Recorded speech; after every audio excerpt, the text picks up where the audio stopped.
네, 여러분 반갑습니다. 지난 시간에 에큐메니칼 진영에서 화해에 특별한 관심을 가지고 화해를 선교의 목표로 삼는 배경에 대해서 살펴보았습니다. 이 시간에는 에큐메니칼 진영에서 강조하는 화해 개념은 전통적인 의미의 화해와 어떤 차이점이 있는지, 어떤 특징을 가지고 있는지 한번 살펴보겠습니다. 교재 현대선교의 목표들 135페이지에서 141페이지까지의 내용을 중심으로 여러분들에게 말씀을 드리겠습니다. 교재를 좀 참고해 주시기 바랍니다. 자, 이 WCC가 강조하는 화해 개념의 특징을 보면 몇 가지 특징을 볼 수 있는데, 첫째는 화해 개념의 포괄성 경향입니다. 화해라고 하는 말을 이야기할 때 모든 인간, 모든 세계, 그리고 이제 우주까지, 모든 자연 만물까지 다 화해의 대상으로 본다는데, 이 WCC 화해 개념의 특징이 있습니다. 근데 뭐 사실 우리가 모두와 다 화해를 할 수는 없는 면이 있죠. 네. 화해가 좋은 건 하지만 현실적으로 모두와 다 화해를 할 수 없는 면이 또 냉엄한 현실입니다. 예를 들어서 이슬람과 기독교가 화해되고 하나의 종교로 만들 수 있을까요? 이슬람과 불교가 이제 화해하고 우리 하나의 종교로 만듭시다. 가능할까요? 또 민주당과 국민의힘이 서로 화해하고 그냥 하나의 당으로 만듭시다. 일치합시다. 이게 가능할까요? 또 그것이 과연 좋은 길일까요? 글쎄요. 뭐 심지어 자기 집안에서도 부부 간에도 화해를 하지 못해서 이혼하는 경우가 많고, 교회도 얼마나 많이 분열이 되고 있습니까? WCC는 화해와 일치를 늘 주장하지만 정작 WCC의 의견에 동의하지 않는 교회들과 하나가 되나요? 지금 되지 못하고 있습니다. 그래서 이 성경에서는 화해라고 하는 것을 주로 하나님과의 화해, 여기에 초점을 맞추고 이것이 이제 점점 어, 수평적인 차원에서 확대되어 간다. 이렇게 주로 생각을 한 경향이 있습니다. 그래서 그랜드 주석은 고린도후서 5장 18절로 20절 말씀을 해석하면서 하나님의 이 화목의 작업은 계속 중인데 이를 사람에게 맡기셨다는 것이다. 본절에서의 그 사람은 일차적으로는 바울과 그의 동역자들이며 궁극적으로는 모든 믿는 자들이다.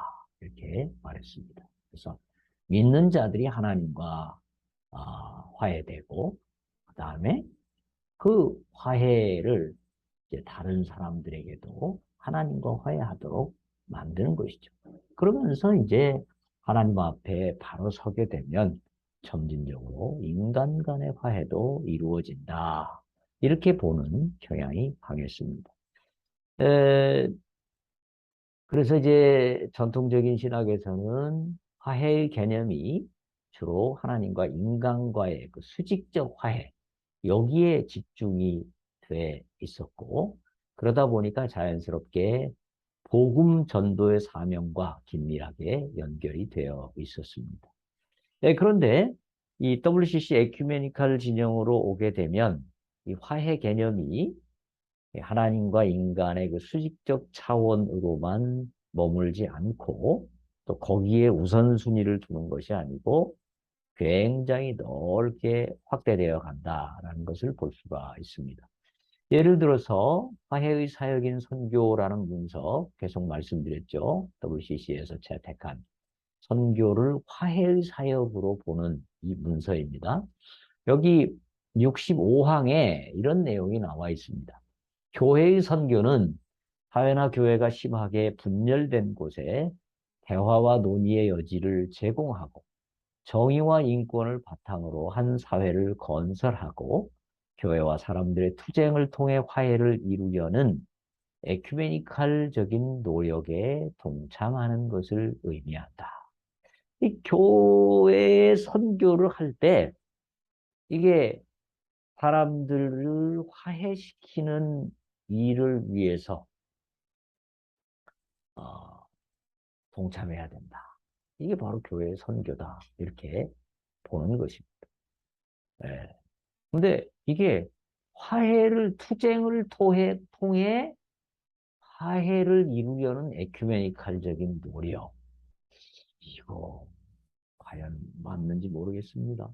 아니, 화해를 이루는데 투쟁을 하게 되면 그게 진정한 화해일까요? 결국은 싸움밖에 되지 않지 않을까요? 모르겠습니다. 하여튼 WC 씨는 이 화해를 이루도록 만드는 것이 바로 선교다. 이렇게 주장을 하고요. 또 한 걸음 더 나아가서 우주의 화해를 말합니다. 64항에 이렇게 말합니다. 그리스도인은 하늘에 있는 것이나 땅에 있는 모든 만물을 화해하는 생태학적 치유 혹은 생태학적 화해를 열망한다. 이러한 우주적 화해와 치유 모델은 인류의 화해를 위한 강력한 근거를 제공한다. 이렇게 말하고 있습니다. 화해의 사역인 선교라는 문서 14항에서 바울은 이렇게 말합니다. 바울은 화해의 의미를 세계의 다른 영역에 적용한다. 이들은 비록 중복되는 면이 있지만 관계성 회복의 치유 역사를 통해 파괴와 적개심이 횡행하는 모든 영역에서 일어나는 하나님과 인간의 화해, 그리고 여러 다른 인간 집단 사이의 화해, 그리고 우주의 화해를 가리킨다. 이렇게 말합니다.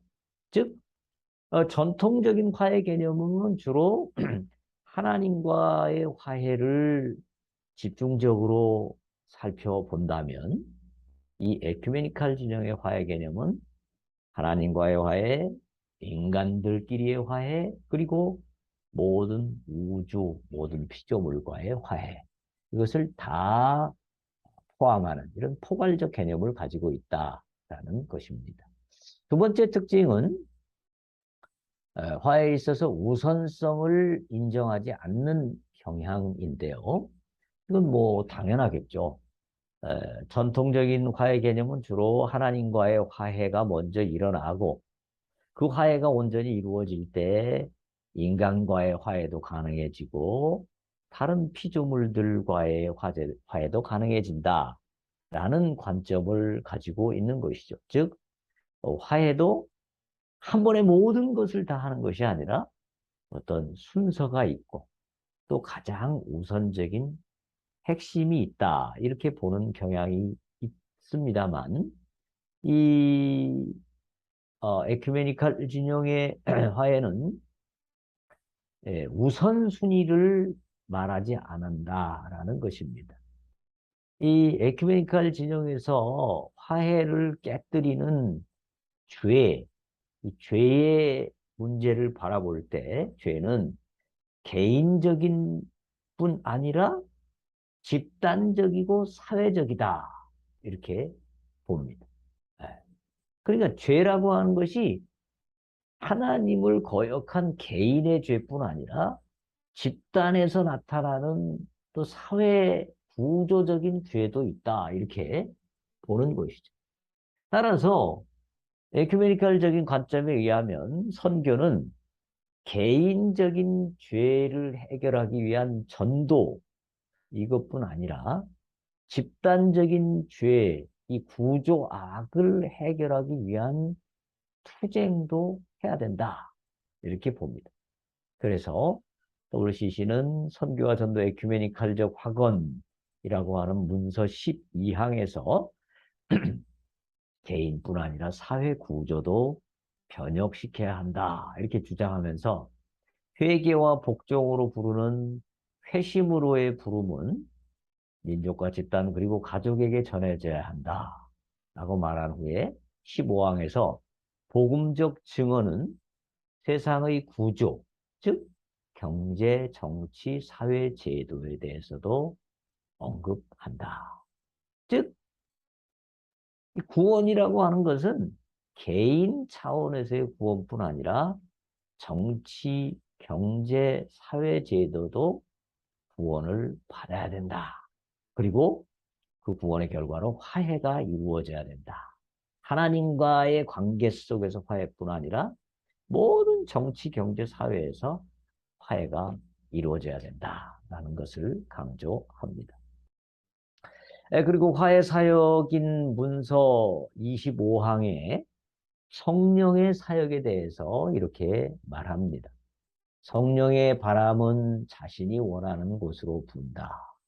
그래서 성령은 어떤 제한도 받지 않고 우리가 살아가는 세속화 시대에 그 수가 점점 증가하는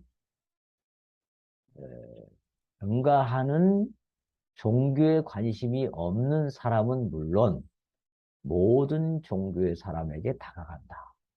이게 뭡니까? 성령은 에, 그리스도인에게뿐 아니라 타종교인에게도 성령은 다가가고 역사한다.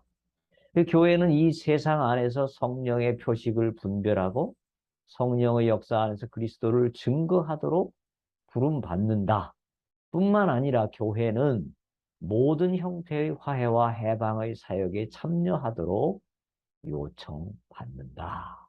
라고 말합니다. 즉, 성령께서 이 세상 안에서 활동하시는데 특별히 화해와 해방을 가져오기 위해서 성령께서 사역하시기 때문에 교회도 여기에 참여해야 된다. 이렇게 보는 것입니다. 어, 그래서 전통적인 신학에서 본다면 주로 하나님과의 화해를 이루도록 힘쓰는 과업은 선교적 과제라고 볼 수 있죠.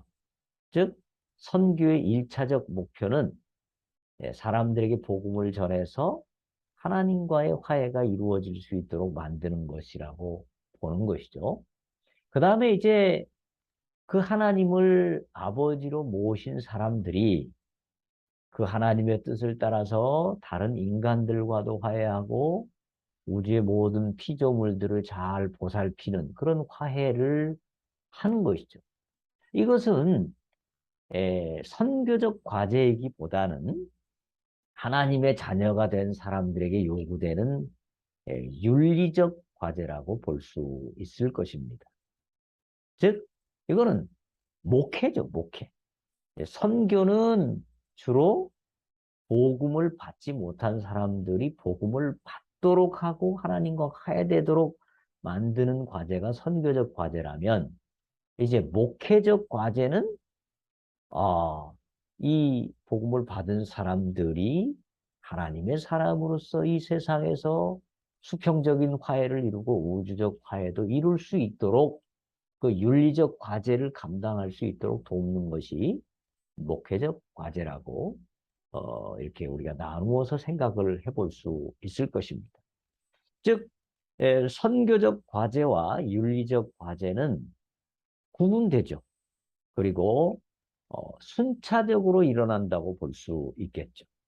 그래서 먼저는 하나님과의 화해가 일어나고 그리고 거기에서 이제 순차적으로 인간들끼리의 화해도 일어날 것입니다. 그런데 이제 에큐메니칼 진영에서 갖는 화해 개념에는 이 죄가 개인적이며 동시에 집단적이고 그렇기 때문에 화해 역시 개인적이며 동시에 집단적인 것이다. 이런 관점을 가지기 때문에 어느 한쪽에 우선순위를 두지 않습니다. 이 에큐메니칼 신학의 입장에서 보면 우선순위라고 하는 것을 말한다는 것 자체가 이미 잘못된, 에, 너무 축소된 화해다. 왜곡된 화해다. 이렇게 생각하는 것입니다. 그다음에 세 번째 특징은 윤리적 차원의 화해로 기우는 경향이라고 할 수 있습니다. 에큐메니컬 화해 개념이 우선순위를 고려하지 않고 포괄적인 화해 개념을 지닌다라는 것을 앞에서 말씀을 드렸습니다. 우선순위가 없다면 화해의 세 영역인 하나님과의 화해, 인간들끼리의 화해, 그리고 우주 모든 피조물들과의 화해, 이 세 영역이 에, 동일하게 강조되어야 되겠죠. 어차피 세계가 하나라고 하면, 똑같이 중요한 화해라고 하면 동일하게 강조가 되어야 할 것입니다. 그런데 이 화해의 사역인 선교 이 문서를 살펴보면 화해의 세 영역 가운데 하나님과의 화해에 대해서는 거의 언급이 많지가 않습니다. 오히려 인간끼리의 화해, 또 우주적 모든 피조물들과의 화해, 여기에 너무 많은 강조점이 두어지는 경향을 보게 됩니다. 물론 하나님과의 화해 차원인 이 전도 이런 것을 아예 언급하지 않는 건 아니죠. 예를 들면 이 문서 33항에 화해의 사역으로서의 선교는 만물을 충만하게 하는 예수 그리스도의 복음을 함께 나누는 사명을 포함한다. 이렇게 언급하고 있고요. 20항에서는 화해 사역은 성령의 화해 사역에 참여하면서 모든 인류를 향한 하나님의 화해 사역을 세상에 전하는 것이다. 이런 표현을 통해서 어떤 복음 전도 이것을 조금은 언급을 합니다. 예, 하지만 전통적인 신학에서만큼 하나님과의 화해 이것이 그렇게 강조되지 않고요. 그다음에 복음 전도의 과제, 하나님과의 화해를 가져오는 복음 전도의 과제보다는 주로 인간과 우주적 화해, 이걸 이루는 윤리적 과제에 더 많은 강조점이 주어지는 것을 보게 됩니다. 어, 그래서 화해 사역인 선교 문서 65항에 이런 이야기를 하고 있습니다. 화해와 치유의 빛에서 바라본 선교는 이 같은 장벽을 넘어 인간성 안에 남아있는 하나님의 형상을 향한 의식을 회복하는 문제를 포함한다. 실제로 교회의 선교는 교회 안팎에 존재하는 분열의 벽을 허물기 위해 공동으로 일하려고 애쓰는 것이다. 그냥 분열의 벽을 허무는 것, 이것을 선교라고 보는 거죠. 그리고 파랑은 우리는 예수 그리스도가 보여준 해방하고 치유하는 선교를 계속할 방법을 찾아야 한다. 예수 그리스도가 보여주신 것은 주로 하나님과의 화해, 하나님 앞에서의 올바른 삶, 이거를 많이 강조한 것으로 생각이 되는데, WCC에서는 예수 그리스도가 보여준 화해도 해방하고 치유하는 그런 선교였다. 이렇게 보는 겁니다. 또 이런 것에 연관해서 66항은 교회의 선교적 역할을 다음과 같이 규명합니다. 불의와 착취가 만연하고 가해자와 피해자가 그 배후에 존재하는 상황에서 교회는 독특한 선교적 역할을 부여받았다. 즉 빈자와 부자, 여성과 남성, 흑인과 백인 등의 사이에서 다리를 놓는 역할을 해야 한다. 교회는 피해자를 편들면서 가해자에게도 다가가서 복음으로 그들을 자극한다. 중간에 위치한 선교는 약한 사람들과 함께 하면서 그들에게 힘을 주는 선교이며 동시에 상처를 준 가해자를 회개하도록 촉구하는 선교이다. 이런 방법으로 선교는 양쪽 모두에게 생명을 주는 선교가 된다. 그래서 이제 선교는 복음을 전하는 것, 이것보다는 주로 어떻게 하든지 모든 갈등과 분열을 해결하는 중간자의 입장에 서는 이런 것을 에, 주로 강조합니다. 이어서 76항에는 교회의 선교는 서로 소원하거나 분쟁의 관계 속에 있는 사람들 사이에 개입한다. 이는 그들의 투쟁에 함께 참여하는 행위이며 동시에 화해를 이루기 위해 불의와 폭력의 힘에 대항하는 행위를 의미한다. 이렇게 말합니다. 그래서 에큐메니컬 화해 개념은 굉장히 포괄적인 것처럼 보이고 또 그렇다고 주장을 하지만 실제로는 하나님과의 화해와 또 수평적인 화해를 동시에 주장하기보다는 이 수평적인 화해, 이 윤리적 차원에 너무 많이 기울어져 있다. 이런 모습을 볼 수가 있습니다. 예. 자, 이런 그 화해 개념이 어떤 문제점을 지니고 있는지 우리 다음 시간에 또 살펴보도록 하겠습니다.